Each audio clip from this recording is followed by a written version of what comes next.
Leo's insights are presented to challenge, inform, and encourage you in your quest to break free from school-based approaches to education. Building upon a foundation of unschooling, we sincerely hope these insights help you to consider how education can be truly unlimited. The screaming was enough to make your blood curdle. Our young daughter was in a state of sheer terror. My wife and I burst into the room, not knowing what to expect. The anxiety level was very, very high. We were relieved to see that what caused all the ruckus was a moth, which had come close to my daughter as she lay in her bed. This was easily solved with a single blow, ending the life of the intruder, but everyone's heart was still pounding. That is, everyone except our youngest child. Our daughter's 2-year-old brother was sitting straight up in his crib, bewildered by all the fuss. He looked up to us with those big brown eyes of his and simply said, "Bug." What a comic relief to what was seconds ago a panic reaction to a terror-stricken 5-year-old. And such a simple answer to all the craziness the event had stirred up. Bug. Simple, accurate, effective. Bug said it all.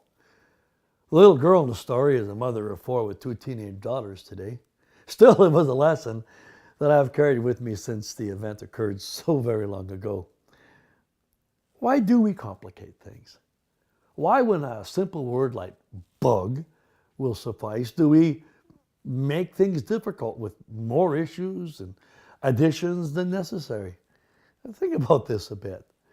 The wisest man to have lived, at least that's what we are told, summarized everything in his entire life in 3 words. All is vanity. How could he do that, since he was so wise? Would he not have been better to go on and on and on with all kinds of things? Well, he did do that, some of that at least, but he kept coming back to this simple conclusion. All he needed was 3 words to make his point. Perhaps we can assume that in his wisdom, it took 3 words to summarize, which may be profound than bug. But is it? If there is something that I learned by applying this simple lesson learned from a 2-year-old, is that we bury many things under a mound of words so that we don't have to square it with reality. If you can't dazzle them with your wisdom, it is said, baffle them with your BS. And do we ever employ this pseudo-wisdom in our everyday lives? The most outrageous claims are carried forward by burying them in time, or pluralities, or meaningless words. This is all to prevent us from asking questions, potentially embarrassing questions, that could expose the fact that the statement being made is simply not true. For example, evolution is buried in so much time, it confounds even the most active imagination. It puts claims so far away that it is absolutely impossible to measure or prove. In the end, we are just supposed to believe it because it's far too complicated for us regular peons to fully grasp. Best left to professionals, but are these professionals telling us the truth or what they believe to be true? I once had a conversation with a scientist who claimed that every climatologist on the planet knew that climate change was a real threat, and a man-made one at that. Really? How could anyone make such a ridiculous statement, much less someone claiming the scientific moral high ground? Had he interviewed every climatologist on the planet? Or the 1 or 2 or few that he personally knew? Could he have limited his research to listening to others advancing their opinion as fact?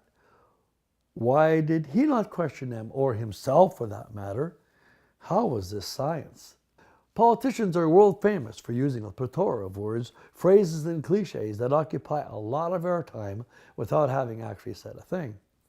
This too is used to give the impression that they know more than they do, or simply to bury the problem so that no real action needs to be taken. I find the same thing with educational issues. Just listen to those who would have you believe they actually care about your children. I remember when we first decided to educate our children at home, I received a call from the local school board representative questioning why we had determined to bring our children home. When I asked him if he really believed, as he had claimed, that the school and school authorities, such as himself, were better able to teach our children than we were, he answered that he did believe so. Then I asked him to name my children. Needless to say, that conversation was over. I realized that one as verbose as myself should be careful about accusing others of using too many words. I know that through many words is error revealed.